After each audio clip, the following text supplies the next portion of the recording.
Olá, tudo bem? Seja bem-vindo ao Saúde em Evidência, mais uma vez aqui na tela da TV Nova. Obrigado pelo carinho da sua audiência. O encontro é todo sábado, sempre ao meio-dia, aqui no canal 22.1. Agradeço a você a companhia de sempre e já começo lembrando dos nossos apoios. Conosco, a ESA, Grupo LW, Líder Empresarial e Colégio São Domingos, todos juntos fazendo Saúde em Evidência para você. Lembre sempre das opções para que você acompanhe o Saúde em Evidência nas redes sociais, Facebook, YouTube, Instagram da TV LW. Também pelo nosso site, acessando www.tvlw.tv.br. E tem sempre a reprise toda quinta-feira no canal N2 Educação, sempre a partir das 8 da noite. Combinado assim?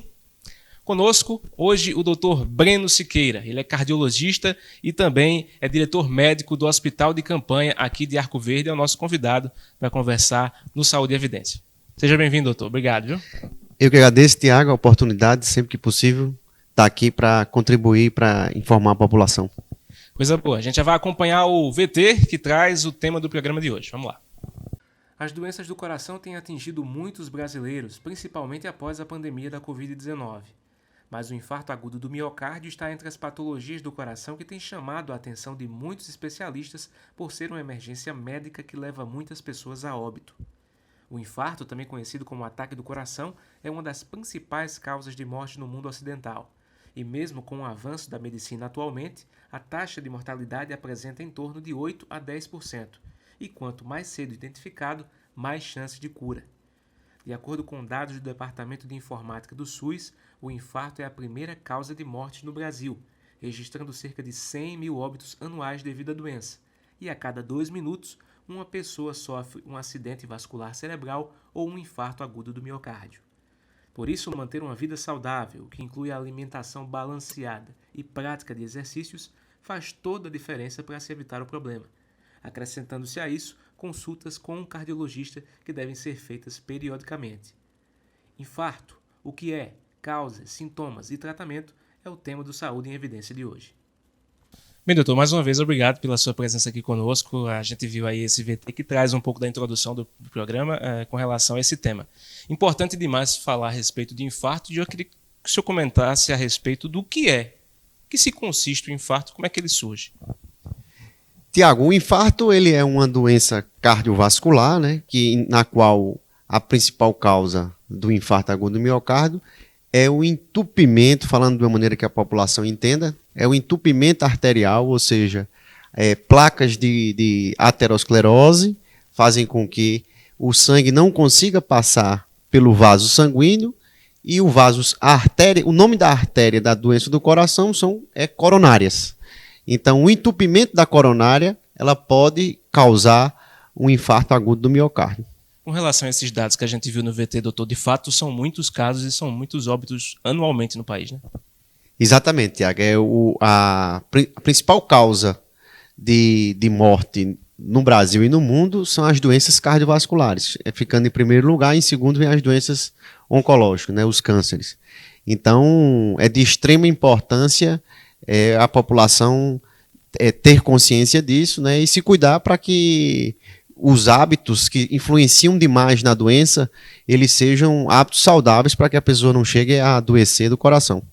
Pois é, doutor. Por quê? Por que são números tão altos e a gente está no meio de uma pandemia que o país está enfrentando mais de 500 mil mortes e nós estamos falando sobre uma doença e sobre um infarto que ainda é a principal causa de morte, como o senhor falou. Por que esses dados tão altos e o que é que leva a essa questão, né? Por que tantos casos?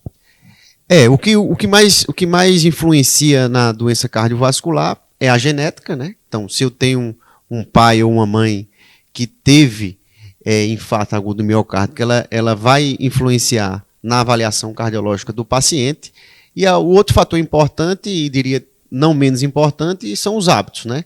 Então, se a pessoa é sedentária ou não, se ela pratica atividade física, se a pessoa é tabagista, ou seja, se ela é fumante, né? Se o paciente tem o hábito de praticar atividade física, como eu falei, isso são fatores que influenciam. A alimentação também é de extrema importância. Então, se o paciente ele tem um hábito de se alimentar mal, né? A gente hoje, no mundo ocidental, tem o fast food, né? Então, a gente tem a vida muito corrida e às vezes não dá tempo de fazer, porque a comida que faz mal, ela é muito rápida e muito fácil de fazer, e geralmente ela é pré-pronta. Então você às vezes abdica de fazer a comida para comprar algumas coisas pré-prontas, e isso faz com que o paciente tenha mais chance de ter a doença aterosclerótica do coração. Foi justamente o que a gente viu, né, doutor, no VT, essa questão do mundo ocidental e essa prática, nessa cultura que a gente tem tanto nessa nossa região. Com relação a essa questão genética, o senhor tocou num assunto bem interessante dessa questão genética. Se a pessoa tem já um familiar que foi acometido por esse problema, qual é a principal característica, as providências que ela tem que tomar para que, de fato, ela não passe por esse mesmo problema? Tem que ser acompanhada desde cedo, né?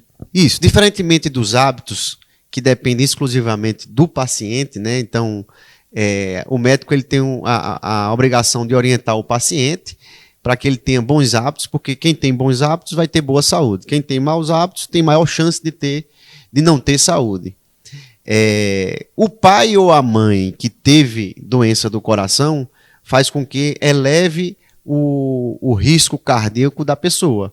Então, o que ela pode fazer é ter bons hábitos, se cuidar e preventivamente procurar um cardiologista para que ela se anteceda caso ela venha apresentar alguma doença cardíaca. Do ponto de vista de ter alguma intervenção que possa mudar, é mais em relação aos hábitos que ela vai ter. Porque a genética do pai ou da mãe ela tem, né, e não tem como ela fugir disso. Mas não é qualquer familiar também, Tiago. É mais primeiro grau, né?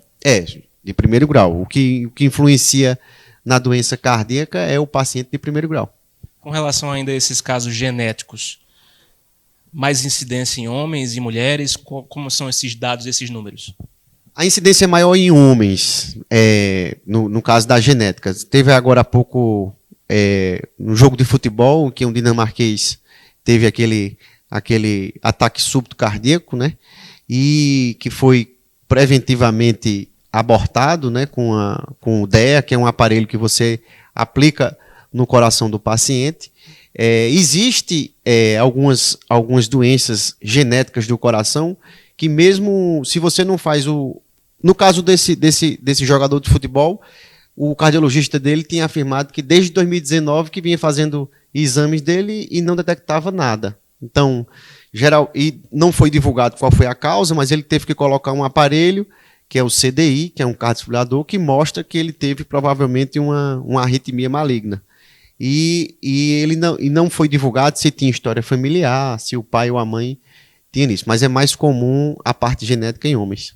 É justamente uma das perguntas que eu tinha separado para o senhor, doutor. A gente acabou de ver esse caso na Eurocopa, né? O Christian Eriksen, que é meia da Dinamarca, e chocou o mundo. Todo mundo assistindo ao vivo e, de repente, ele cai daquela forma no gramado. O que aconteceu de fato ali com ele mesmo? Foi um princípio de infarto, como o senhor detalhou aí? E por que isso acontece também em atletas de alto nível, né, que estão sendo sempre monitorados e passando por exames? Não foi divulgado qual foi a causa dele, mas a gente que é cardiologista, como ele fez um implante, como eu falei agora há pouco, de um cardiodesfibrilador, que é um CDI, né? Isso foi após o acontecido, né? Após o acontecido. Então, significa que provavelmente ele teve uma arritmia ventricular, né? E isso é muito raro acontecer. Seria mais ou menos em dois jogadores a cada 1 milhão que acontece isso, né? Durante a atividade física, não é comum, é bastante raro. E tem diversas causas. Então, pode ser a doença coronariana, que a gente estava comentando agora há pouco. Existem as miocardiopatias, que são doenças estruturais do coração, e as canalopatias, que são doenças que causam arritmia no coração, que provavelmente foi a dele. E ele, como eu falei agora há pouco, ele é de um país de primeiro mundo, vinha sendo acompanhado por cardiologista que até então tinha feito todos os tipos de testes e não tinha sido identificado. Existem algumas coisas que a medicina tem que avançar muito ainda, que é na genética, né? Você fazer testes genéticos e conseguir detectar que aquela pessoa pode ter uma predisposição a ter essa doença. No jogador de futebol, eu diria que a última vez que eu li, ele é a terceira classe que acontece isso. Acontece mais em corredores e em ginastas, né? Esse tipo de evento.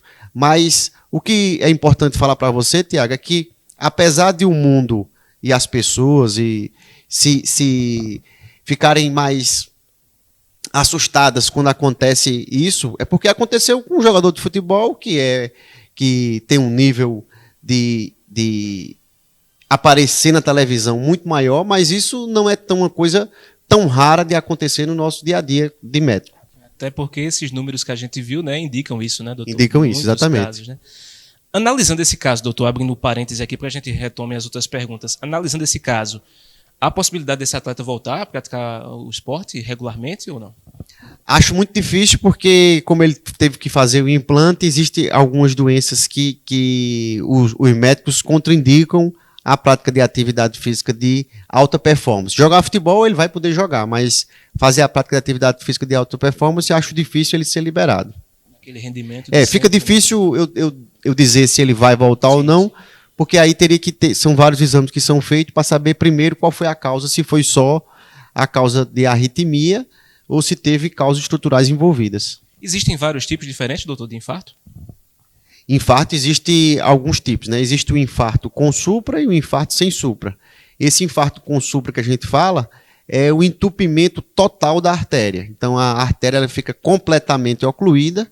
Esse é um tipo de infarto. E existe o outro tipo de infarto, falando de uma maneira que todo mundo entenda, é que quando você não tem a oclusão total da artéria, você tem uma oclusão parcial da artéria, podendo causar a dificuldade de chegar sangue no coração e a morte da célula por conseguinte. Qual desses tem mais incidência? A incidência do infarto sem supra é maior do que o infarto com supra, do que a oclusão total, ela é mais difícil, ela é menos comum de ocorrer do que a oclusão parcial da artéria. Vamos lá, doutor, chegando a um assunto que muita gente vai se identificar. Tem aquela dor no peito, que aperta, que machuca, que dói, que incomoda. Até que ponto eu posso me preocupar com relação ao coração ou não, se é um princípio de infarto ou não? Como é que eu posso diagnosticar e entender que dor é essa? Tiago, o que eu sempre falo nas oportunidades que eu tenho de fazer entrevista, né, na verdade a gente como médico tem a obrigação de orientar o paciente quando ele deve procurar o médico. O diagnóstico da doença, ele é sempre dado pelo médico, tá certo? O paciente que tenta dar o diagnóstico da doença, ele vai ter uma grande chance de errar. Nós médicos erramos, às vezes, com o diagnóstico. Então, o que a gente pode falar é que se você está sentindo desconforto torácico e está lhe incomodando, né, se é uma dor que piora ao se esforçar, o importante é que ele procure um cardiologista para fazer uma avaliação, se ele tem histórico familiar, se ele é uma pessoa que tem hábitos que não são saudáveis. É importante ele procurar o cardiologista para que ele faça uma avaliação e seja dado o diagnóstico correto desse desconforto torácico. O desconforto torácico, ele por si só, ele não é já igual a uma doença cardíaca. Existem diversas coisas que dão desconforto torácico, entre elas, por exemplo, que é muito comum na nossa sociedade, é a ansiedade, a angústia, né? A angústia, por exemplo, dá muito desconforto torácico, mas, eu vou repetir, o diagnóstico ele deve ser sempre dado por um médico. Nosso primeiro intervalo, daqui a pouco a gente volta com Saúde em Evidência. Até já.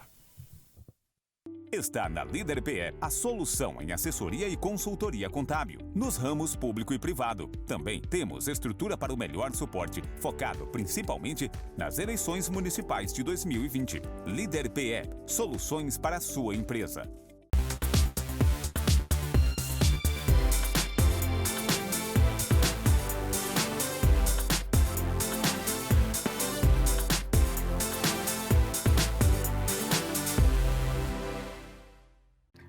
O LW Hotel se encontra de portas abertas. Estamos de volta, aguardando você, cliente, com toda a qualidade e carinho de sempre. Nossa equipe está preparada e seguindo todas as normas e recomendações do Ministério da Saúde.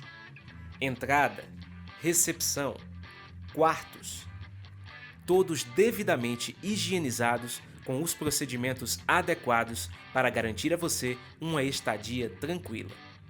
Neste momento, a sua saúde e segurança são a nossa prioridade. LW Hotel, sinta-se em casa. Mais do que nunca, é preciso viver o presente, olhando para o futuro. Na AESA, você encontra dezenas de cursos superiores com profissionais capacitados e muito empenhados em extrair o melhor resultado. Sonhe alto e conte com a AESA para ajudar a realizar.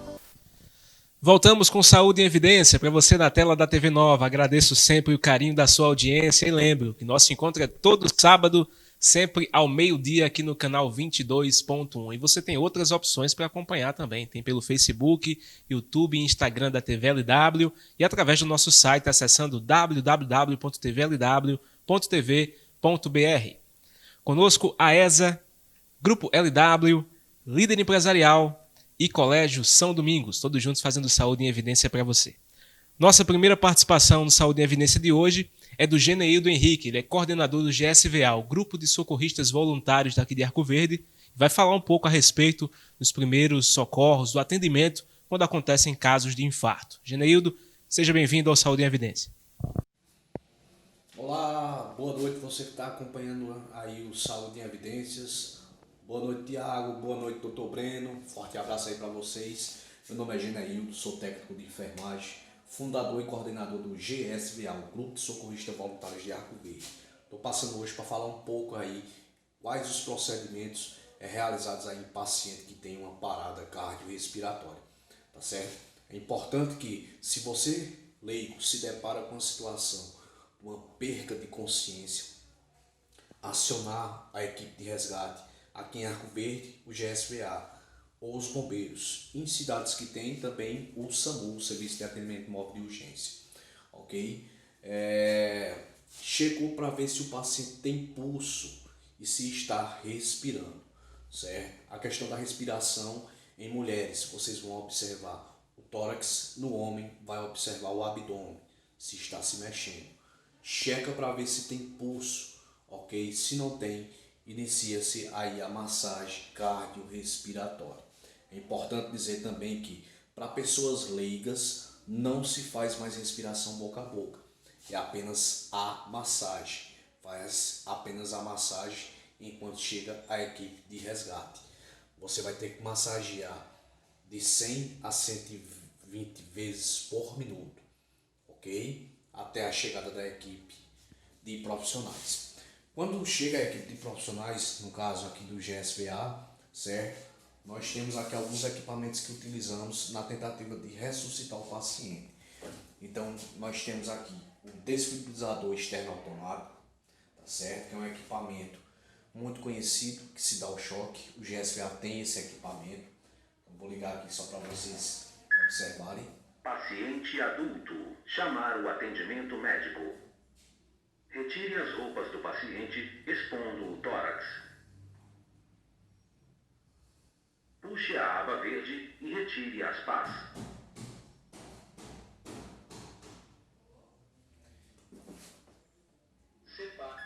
Aqui eu não vou continuar porque eu teria que... Esse aqui é um aparelho normal, não é de treinamento. Então eu teria que instalar, né, esse equipamento. Como vocês podem ver aqui, o desenho é bem ilustrativo, tá certo?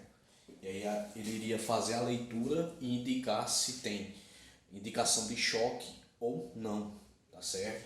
Outras coisas que a gente utiliza também na tentativa seria pegar um acesso, a gente começa a administração de medicação, que no caso é a adrenalina, tá certo?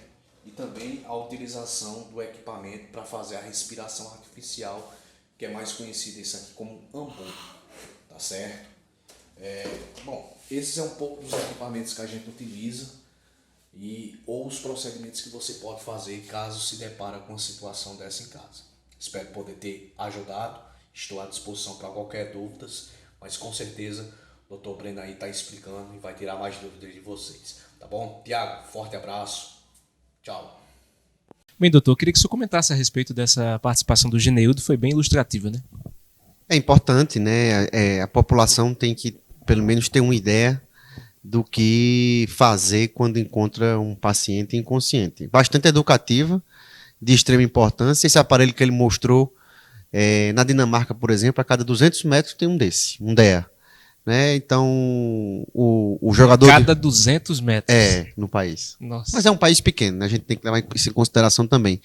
Mas, para você ter ideia, no ensino médio na Dinamarca, que foi justamente o país que o jogador de futebol nasceu, né?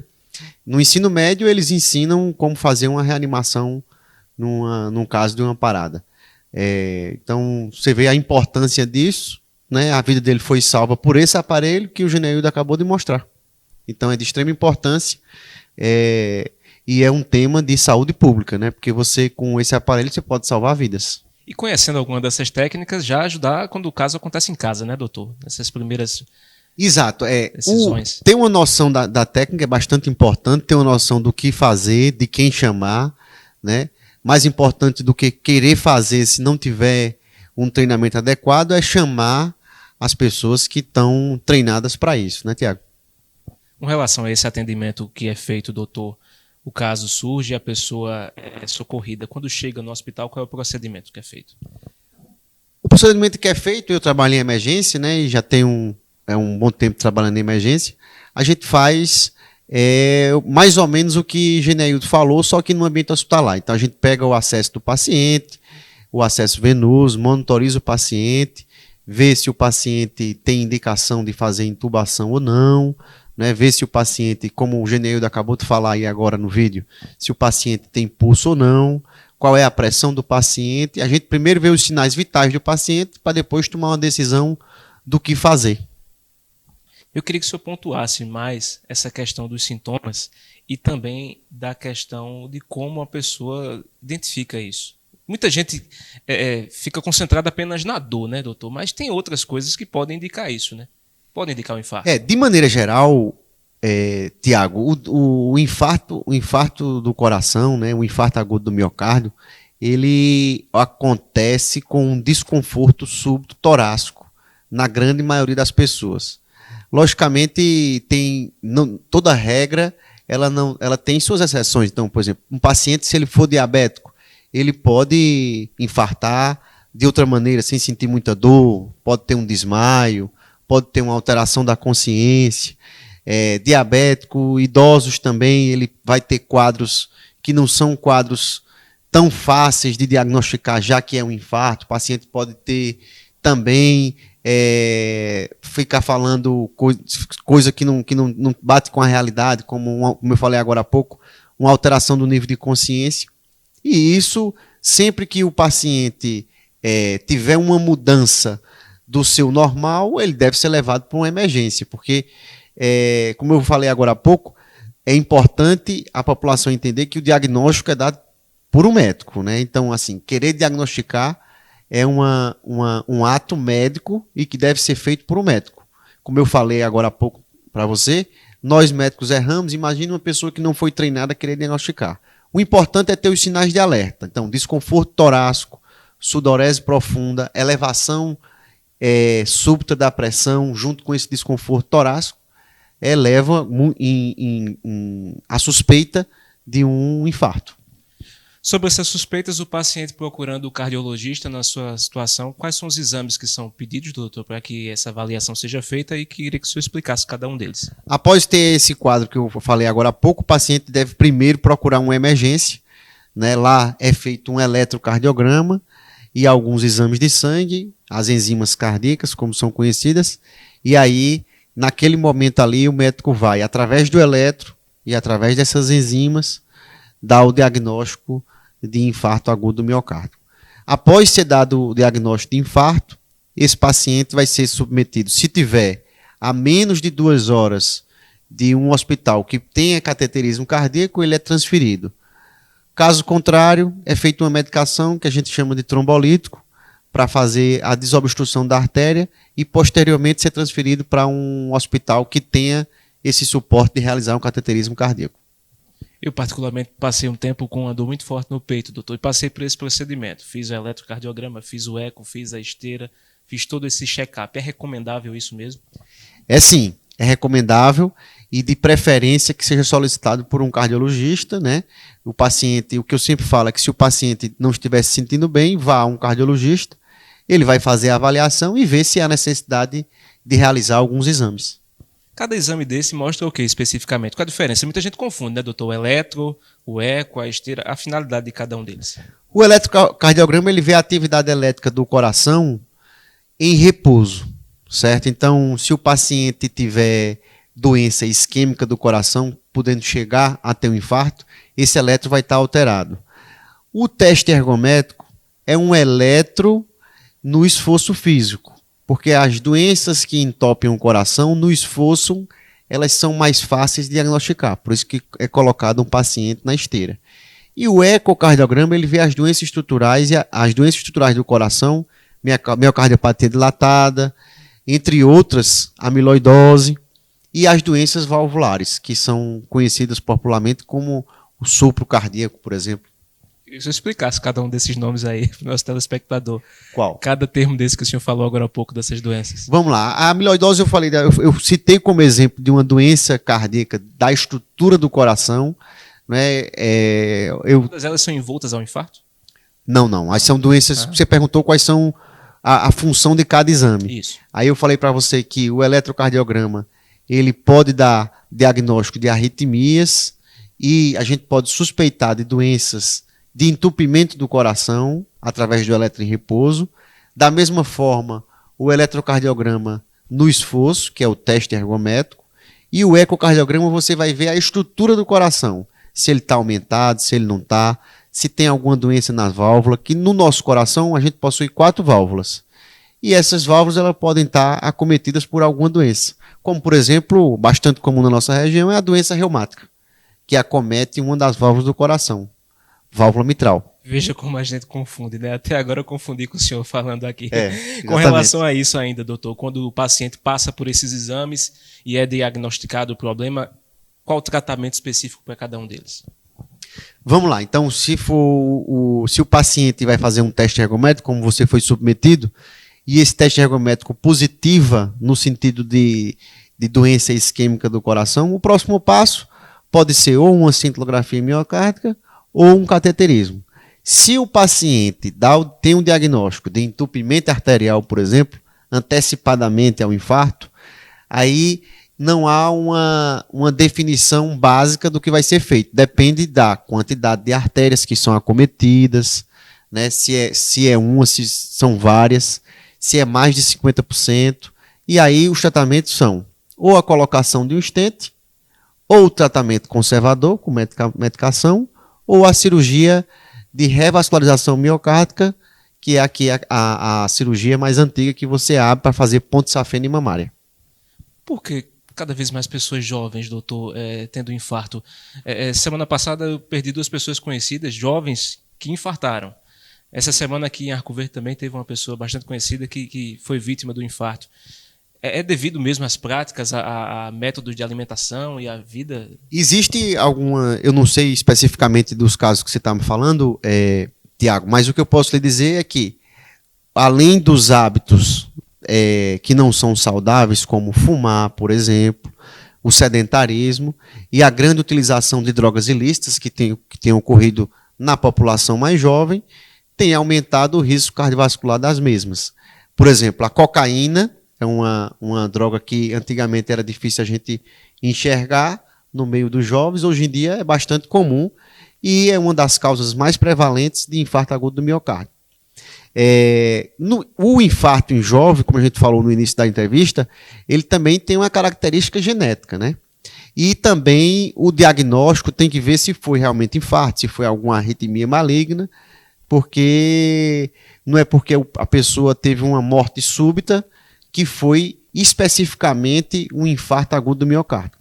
A morte súbita é a morte que ocorre após 1 hora de algum evento cardiovascular, podendo ser infarto, podendo ser uma arritmia maligna. Às vezes a pessoa é jovem, não tem um diagnóstico de uma miocardiopatia e é acometido subitamente e chega a falecer. Volto a falar aqui do atleta que teve uma parada cardíaca súbita abortada.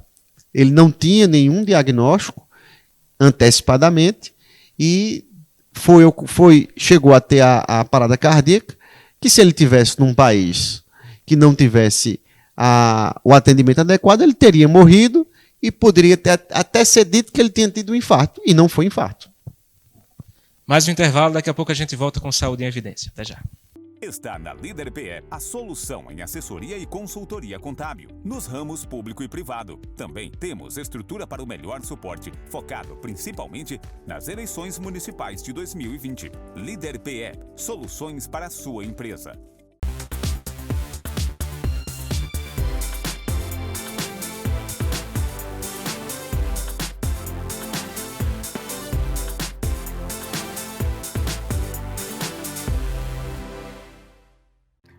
O LW Hotel se encontra de portas abertas. Estamos de volta, aguardando você, cliente, com toda a qualidade e carinho de sempre. Nossa equipe está preparada e seguindo todas as normas e recomendações do Ministério da Saúde. Entrada, recepção, quartos, todos devidamente higienizados com os procedimentos adequados para garantir a você uma estadia tranquila. Neste momento, a sua saúde e segurança são a nossa prioridade. LW Hotel, sinta-se em casa. Viver o presente, olhando para o futuro. Na ESA, você encontra dezenas de cursos superiores com profissionais capacitados e muito empenhados em extrair o melhor resultado. Sonhe alto e conte com a ESA para ajudar a realizar. Voltamos com Saúde em Evidência para você na tela da TV Nova. Agradeço sempre o carinho da sua audiência, todo sábado, sempre ao meio-dia, aqui no canal 22.1. Conosco a ESA, Grupo LW, Líder Empresarial e Colégio São Domingos, todos juntos fazendo Saúde em Evidência para você. Doutor Breno, mais uma vez, muito obrigado pela sua presença aqui conosco. A gente está no meio de uma pandemia, só se fala em Covid-19. Queria que o senhor, como cardiologista, falasse do que é que o senhor já tem visto de estudo e de dados com relação à Covid e impactos em questões cardíacas. Então, o Covid, como qualquer infecção viral, o paciente pode ter repercussão cardíaca, né? O mais comum é a miocardite, né? Que é a inflamação do miocárdio. Então, o paciente ele pode evoluir apresentando uma inflamação na camada que envolve o coração, chamada de miocardite. É bastante comum, né? Sendo menos comum as arritmias, né? Também por uma fisiopatologia parecida com a da miocardite, que vem da inflamação do coração, e também o infarto agudo do miocárdio sendo menos provável, mas é porque a inflamação, se o paciente já tiver uma predisposição, pode acelerar o aparecimento dessas doenças. O senhor é diretor médico do Hospital de Campanha aqui de Arco Verde e, como ninguém, está bem por dentro da situação da Covid-19. Alguns casos o senhor já presenciou com relação a isso, Covid e coração? Já. A gente já presenciou alguns casos, não foram muitos, mas a gente já presenciou do paciente evoluir, por exemplo, com insuficiência cardíaca pós-Covid, né? Então, o paciente não tinha nenhuma doença cardíaca e depois do Covid evoluiu com insuficiência cardíaca, provavelmente por uma inflamação do coração. Voltando um pouco para o último bloco que a gente fez, eu estou abrindo um parêntese sobre sequelas, o senhor falou a respeito aí de sequelas. Sobre o infarto, ficam sequelas também? Ficam sequelas. O paciente, após o infarto, ele pode ter, se ele não tiver um socorro rápido, né, a gente sempre fala que o paciente, se ele for atendido rapidamente, ele vai ficar sem sequela. Agora, se ele demorar o atendimento, né, a ponto de não conseguir abrir a artéria no tempo hábil, ele pode evoluir com insuficiência cardíaca. Em que casos acontecem os procedimentos cirúrgicos, como o stent, como o marca-passo também? Como é que funciona? Funciona assim, Tiago. Quando a gente tem um infarto por oclusão total da artéria, quanto mais tempo demorar para abrir a artéria, mais tempo o coração vai ficar em sofrimento. Dependendo da artéria, porque no coração a gente tem várias coronárias, que são as artérias que irrigam o coração. Dependendo da artéria, cada artéria ela irriga uma área do coração. Algumas artérias são mais importantes, irrigando grandes áreas do coração, e outras são menos importantes, irrigando pequenas áreas. Então, a depender do infarto, se for o infarto de uma coronária de uma área pequena, vai ter uma insuficiência cardíaca em grau pequeno. Se for uma importante artéria que foi entupida, vai ter uma morte celular de uma grande parte do coração, causando uma sequela importante. né? A depender da artéria, pode inclusive o paciente vir a óbito. Quantos casos isso acontece? O óbito é uma porcentagem grande, doutor? Não? A porcentagem ela é do infarto, ela chega a 7% antes dele chegar no atendimento médico, né? Então, e mais de 50% dos infartos, o paciente vai a óbito na primeira hora. Muito rápido. É né? muito rápido. Voltando um pouco à questão da Covid agora, com relação ao hospital de campanha, doutor, a gente tocou no assunto Covid-19. Dados positivos nos últimos dias com relação à queda nos casos. A gente também teve dias aqui do hospital de campanha sem nenhum paciente, né? Eu queria que o senhor comentasse a respeito disso depois de tempos bem difíceis. Isso. Nós tivemos aí nos últimos 60 dias tempos bastante difíceis aqui na nossa cidade, chegando a ponto, há 30 dias atrás, de a gente ter o nosso pico de internações. Semana passada, nós tivemos 2 dias no hospital de campanha que, graças a Deus, não tivemos nenhum paciente internado. Isso aí é uma repercussão do avanço da vacina. A gente tem tido um número baixo de internações no Hospital Regional de Arco Verde e também no Hospital de Campanha, tendo uma queda bastante importante do número de pacientes internados, né? Eu sou bastante otimista, eu acredito que nesses próximos meses aí a gente vai ter melhores resultados do que a gente já está tendo com o avanço da vacinação. Aqui em Arco Verde a vacinação tem avançado bastante, né? A última vez, ontem, 40 mil pessoas já tinham sido tomada a primeira dose. Ontem houve um número elevado de pessoas, mais de 2 mil pessoas foram vacinadas. Isso é sinal de que a vacinação tem caminhado aqui em Arco Verde, né, de maneira muito eficiente, o que tem repercutido em nós, profissionais que prestam assistência, enxergando uma queda no número de internações, o que deixa a gente bastante animado e bastante feliz. Como é que foi a gestão do hospital, doutor, naquele período tenso que teve a possibilidade também de falta de medicamento, de oxigênio? Como é que foi nesse período na questão da gestão para que tudo fosse suprido da melhor forma? Tiago, falta de medicamento não chegou a ter e falta de oxigênio também não chegou a ter, mas a gente teve um risco iminente. Porém, quando isso aconteceu, eu tive o cuidado de informar ao prefeito Hélito, que prontamente já acionou o pessoal da Secretaria de Saúde do Estado, que também disponibilizou para a gente tudo que fosse possível em relação a não deixar faltar oxigênio no hospital de campanha.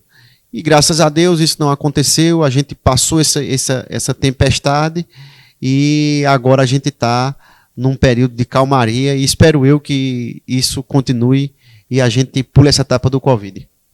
100% da vacina, essa questão desses casos que caíram, influência da vacina mesmo, doutor? Eu não diria 100%, porque em medicina a gente não gosta de usar nem a palavra sempre, nem a palavra nunca. Mas eu tenho quase certeza de que são vários fatores que influenciam, Tiago. Primeiro deles, a vacina. Esse, sem sombra de dúvidas, é o que tem mudado a história do Covid no nosso país, na nossa cidade, no nosso estado. A segunda coisa é que existe a tão falada imunidade de rebanho, existe sim, então as pessoas que estão vacinadas com 2 doses são aquelas pessoas que estavam naquela lista de comorbidades, e os idosos, praticamente a gente não tem visto paciente acima de 65 anos internado. Isso aí é uma prova cabal de que é porque eles estão com as 2 doses da vacina, né?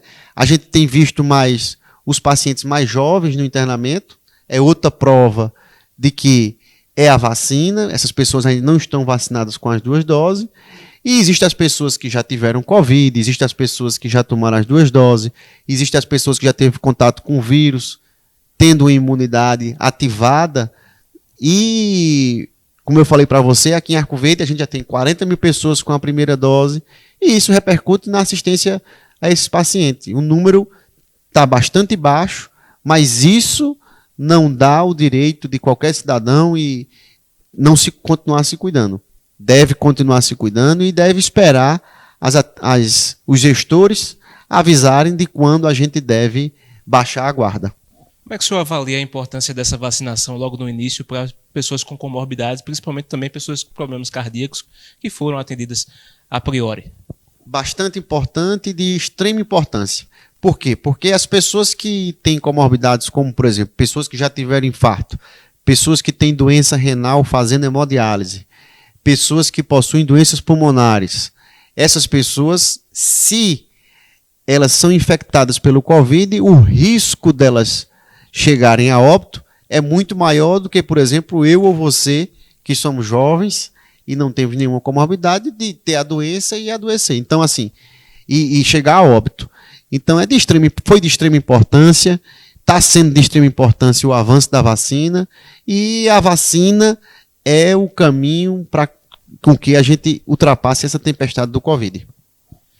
Doutor, influência das bebidas alcoólicas também na questão do coração, na questão de prejudicar e gerar problemas cardíacos. Há alguma incidência, alguma relação? Há sim uma relação. Há uma relação do álcool também, e se a pessoa tiver uma genética para predisposição da doença cardíaca. O álcool ele pode causar uma miocardiopatia alcoólica, que é uma doença na qual o paciente vai ter insuficiência cardíaca causada pelo excesso de álcool. Sobre a vacina, não sei se o senhor teve conhecimento de alguns estudos com relação ao efeito de vacina na questão cardíaca, se o senhor viu essa questão de prejudicar em algum ponto pessoas que têm problema no coração. Algum estudo o senhor tem visto a respeito disso? Tiago, eu como médico tenho a obrigação de informar a população que não há nenhuma contraindicação para a utilização da vacina. Deve todo mundo se vacinar. Mais um intervalo, daqui a pouco a gente volta com Saúde em Evidência. Está na Líder PE a solução em assessoria e consultoria contábil, nos ramos público e privado. Também temos estrutura para o melhor suporte, focado principalmente nas eleições municipais de 2020. Líder PE, soluções para a sua empresa.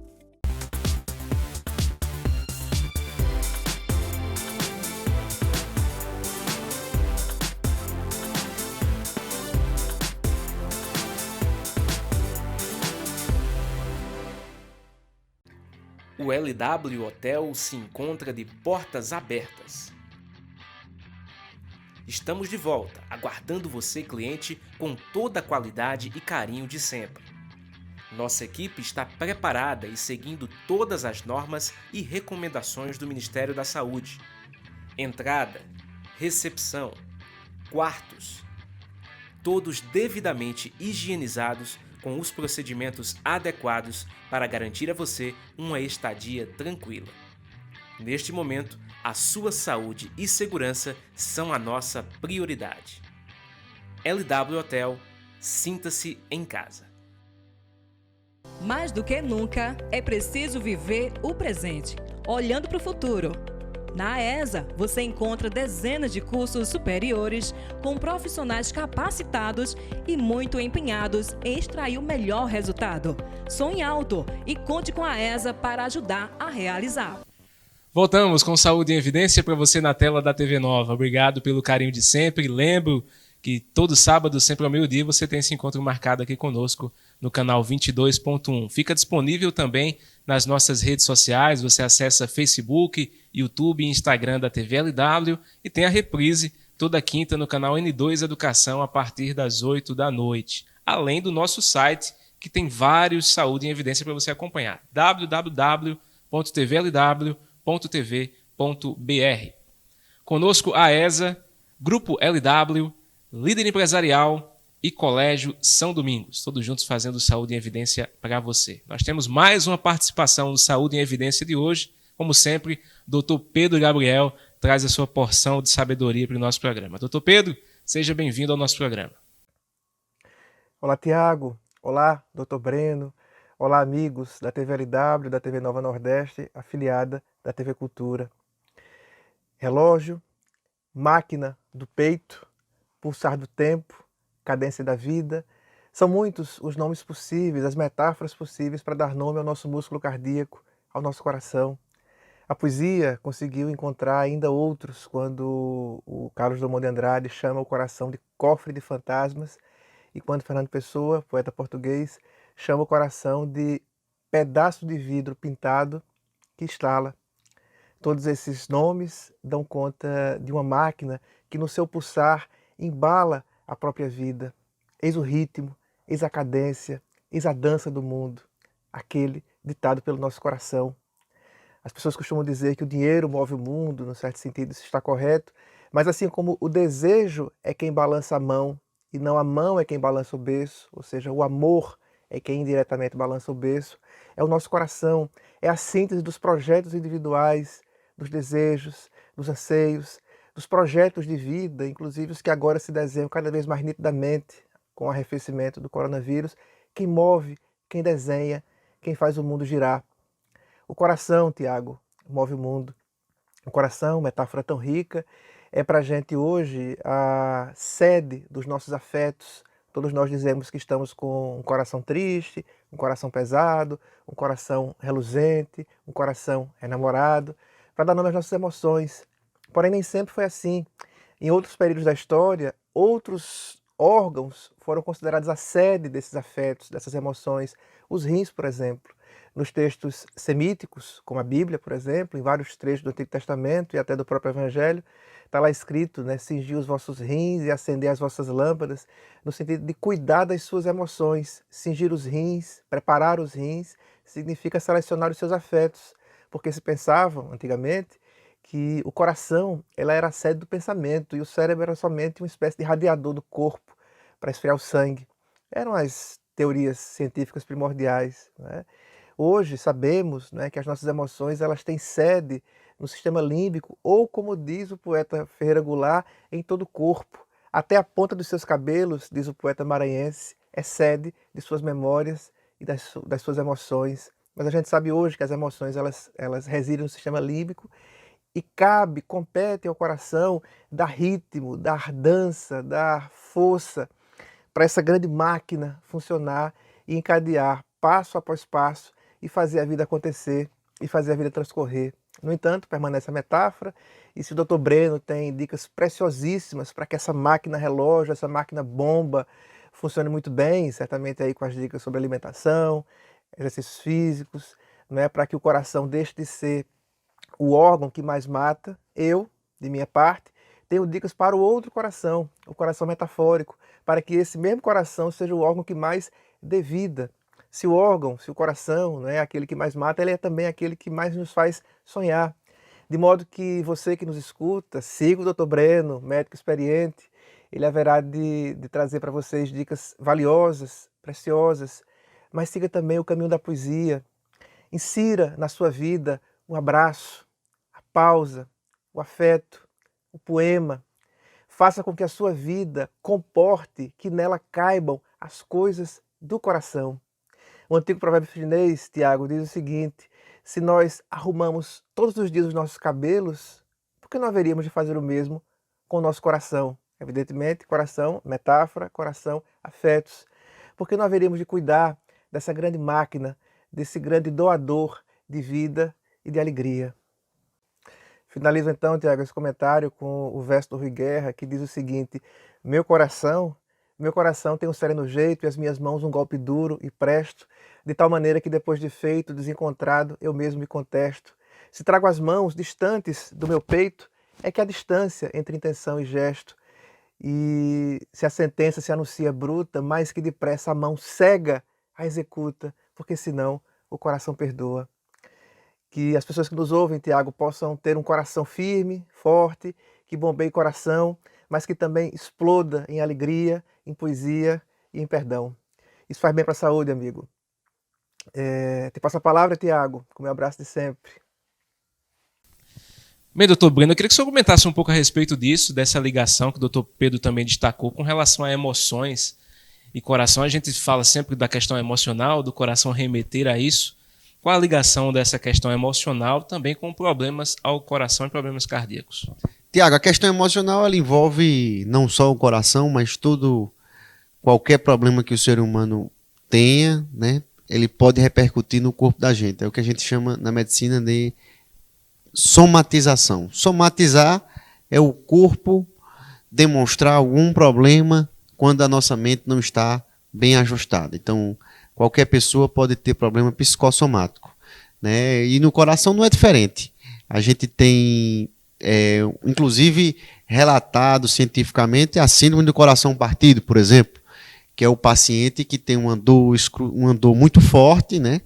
E o fechamento da artéria, né? Por uma descarga hormonal muito grande, simulando um infarto, inclusive o paciente chegando a infartar. Então, as emoções elas são importantes não só na cardiologia, mas em toda a medicina, né? O paciente ele pode apresentar desde problema de pele, devido a questões emocionais, como queda de cabelo, diversos problemas do estomacal, como também não seria diferente no órgão da importância do coração. Então, as emoções elas são importantes em toda a área médica e de bastante importância na vida do ser humano.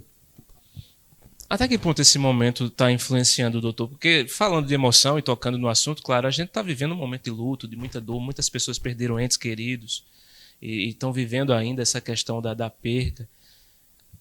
Esse momento de pandemia e a influência na questão cardíaca e emocional, quanto tem pesado para trazer esses malefícios? Eu costumo dizer, Tiago, aos meus pacientes, né, que o que importa é o todo e não só a questão do coração. Eu nunca vi chegar um coração sozinho no meu consultório. Sempre chega uma pessoa, né, que pode estar envolvida por diversos problemas e que às vezes o menos importante é algum fator cardíaco.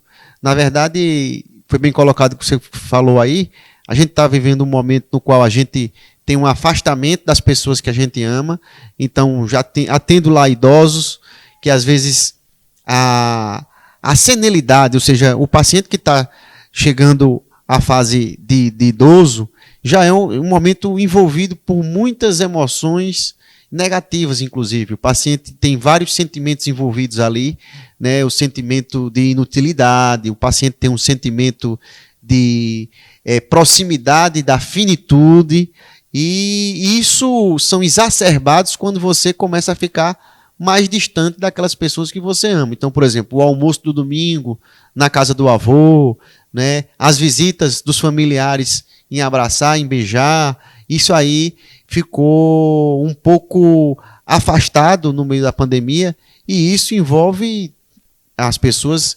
extremamente de sentimentos ruins, né? Esse distanciamento das pessoas que você ama. Nos idosos, eu digo isso principalmente, porque os idosos eles já são pessoas frágeis pela idade. E isso se exacerba mais ainda na pandemia.